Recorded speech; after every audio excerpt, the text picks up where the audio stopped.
Just around 3 minutes until the closing bell, we want to bring in Christina Hooper. She's Invesco's Chief Global Market Strategist. We're also joined by Lee Munson, Portfolio Wealth Advisors President and Chief Investment Officer. Great to have you both on the program. Christina, let me start with you. In terms of the action that we're seeing in the market today, we have the Dow, the NASDAQ, S&P, also the Russell 2000, all hitting record intraday highs. What do you think of the market at these levels?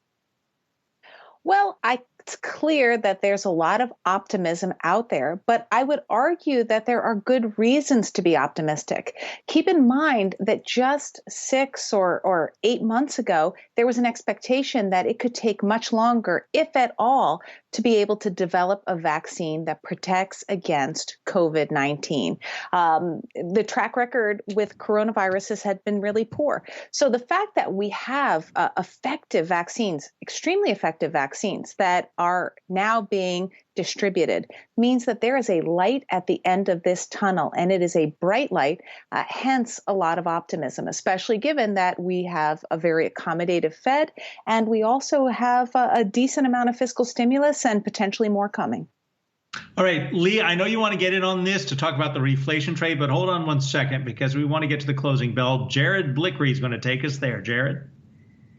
All right, we got some light shining on the Russell 2000. That is up 0.5% here. The NASDAQ just barely holding on to some gains, and the Dow and S&P 500, those have sunk into the red.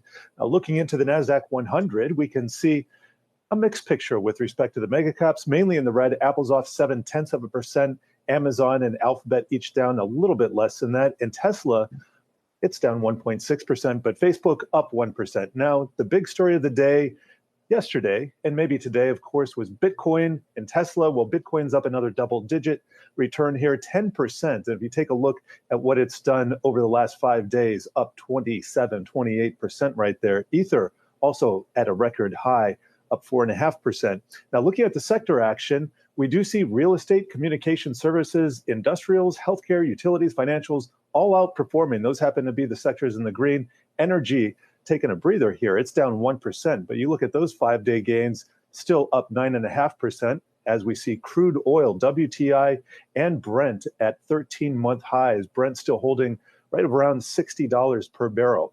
So let's take a look at the travel sector here, also giving up some gains. Now we can see the airlines, which are maybe going to receive $14-15 billion from the next stimulus package.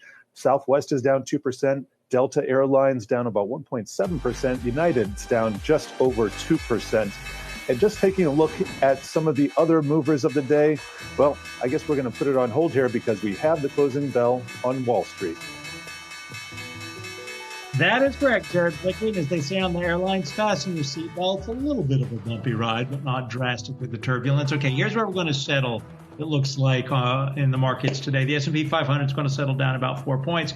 We're going to have the Dow off about 10 points. The NASDAQ, however, is going to settle up about 20 points. And as Jared was talking about in regards to the sectors, energy was down today. It has been gaining for the past couple of weeks, but it was off by about 1.5%. The big gainers today, and it's not really the right adjective to say big, but you had communication services up 0.25%, and real estate up about 0.5%. One final thing. The Dow components, McDonald's was up 2% today. Let's get back to our panel to discuss the closing bell and where markets are headed. Lee, I said that you're all about the reflation trade, but you also have advice to investors, which is simply make your money in the sitting right now, not the trading. As they used to say on the old reruns, explain that one, please. Hey, ever since September 1st, the reflation trade's been working, whether it's small value, the Russell 2000, it's done better than a lot of these, large big cap growth names. And that's just, it's the rotation that everybody said was going to be short-lived, and it hasn't been short-lived because you're going to still have $2 trillion stimulus. I have positioned the portfolios where the majority of the stock exposure has that economic sensitive stuff. It's your value names, it's your materials, commodities. I mean, we're talking about WTI at 60 a barrel at this point. We're talking about Lyft being worth $2 billion more than it was pre-COVID. And they're down 40% in what their revenues are. So I think that now is the time to get it settled because we're going into February. We're in February. This is historically a weak time, right? So you want to get away from the GameStop. You want to get away from it and think, over the next year, do you really think that this pent-up demand is going to be a flash in the pan like the Wall Street consensus is right now? Or do you think that this reflation, this pent-up demand, is going to flow into 2022 with continued low rates? That's what I see it as, because we have interest rates subsidized. We've never had lower debt load, debt versus cash flow in corporate America or in households since before I was born. And so I think there's a great story here. There's a great growth story in what is economically sensitive. I mean, just look at lumber and corn and oil. That's where you want to be, and those things that are doing well. And I think you trade less. I think you're going to make more.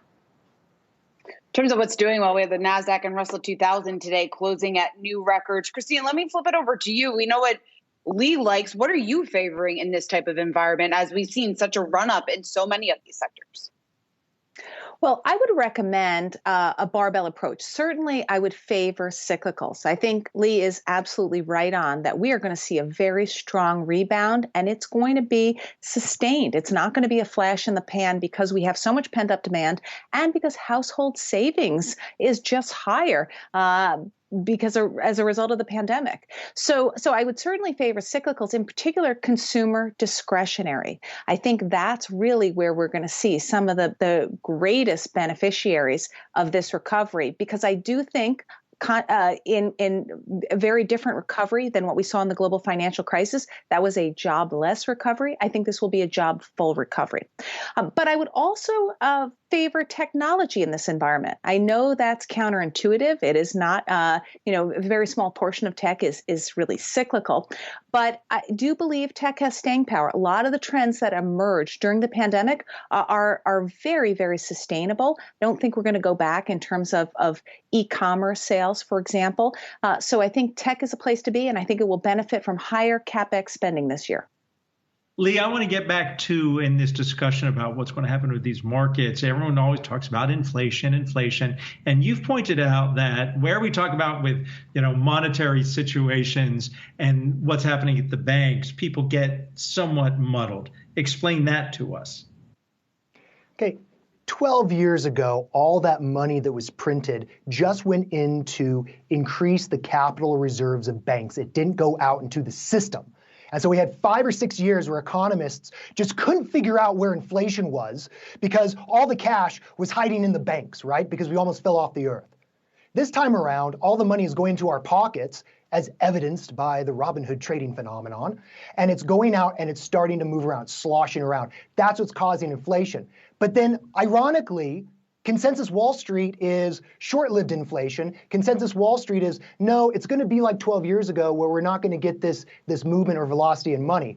But we have a tremendous amount of liquidity when you look at M2 money supply and you look at how much is flowed into mutual funds and ETFs versus what we need to kind of run the economy. And so I think it's very important that people understand this is just absolutely the opposite of what happened 12 years ago because the money sloshing around. Also, did we see copper and oil and lumber and corn prices jump like they did 12 years ago at this stage? No. So I think that you look at prices to inform what the hell is going on. And what they're saying is, this isn't different. This is actual inflation. And if people understand that, then we don't have to have silly conversations of, well, why is a small cap value up? It's supposed to be dead for the past 10 years. It's like, it's dead until we start heating it up. And the Fed is clear. They're going to heat this thing up until we get well over 2% core inflation. They don't care about lumber. They don't care about copper. They care about this very narrow gauge of inflation that's sitting at 1.5, and they're going to have to heat, and cook that thing until we can see it get close to 3, and they're going to let it happen. Christina, looking at what's going on in the bond markets here, yields under a bit of pressure today, but we've seen this massive run up. What do you think from your perspective? What does this mean for the equity markets? So I don't think it means a lot for the equity markets. What we've seen in terms of the rise in the 10-year yield is very much what we should expect given anticipation of stronger economic growth.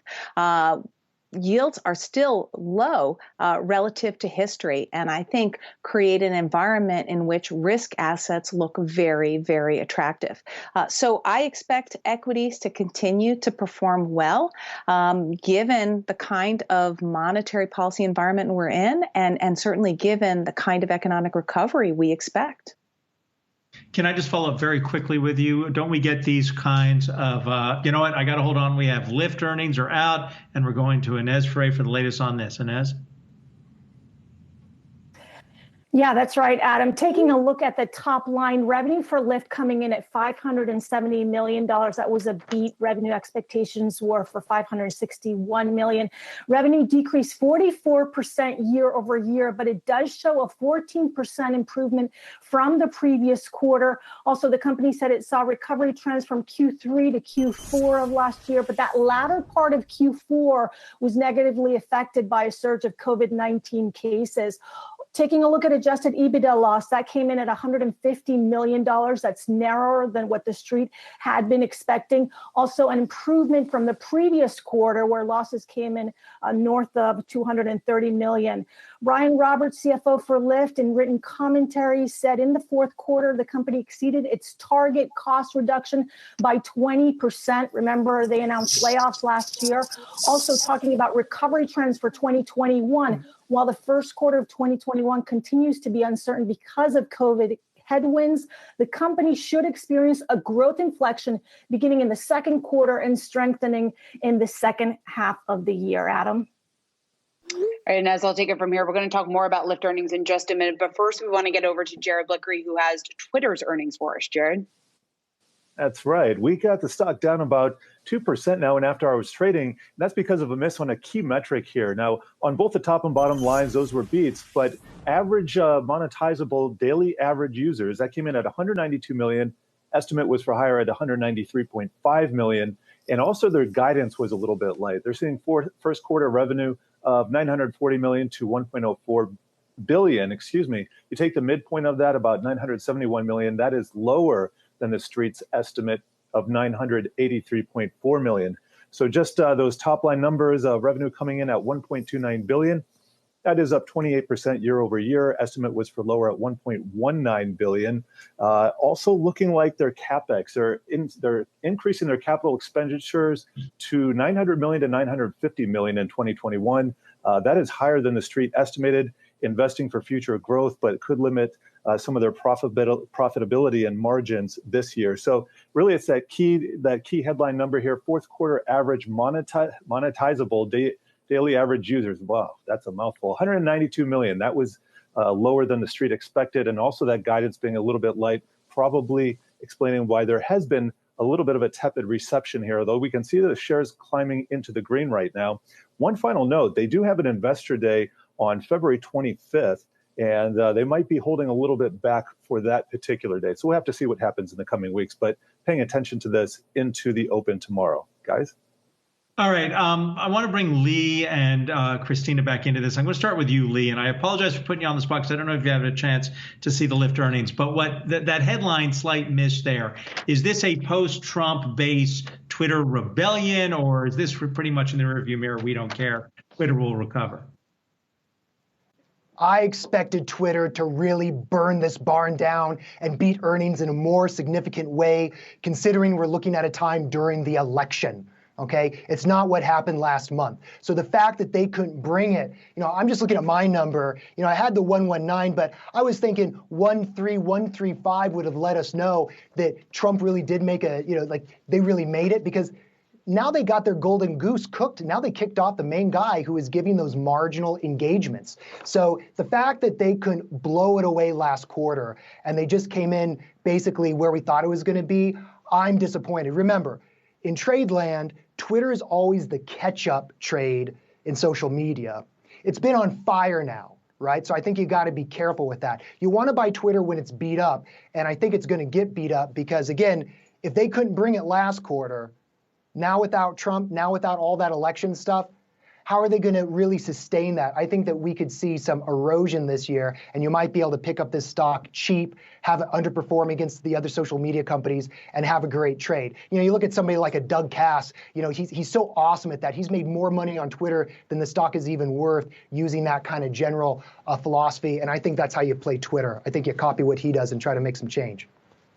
All right, Lee Munson, Portfolio Wealth Advisors President and Chief Investment Officer, and also our thanks to Christina Hooper, Invesco's Chief Global Market Strategist. Thanks to you both for joining us today.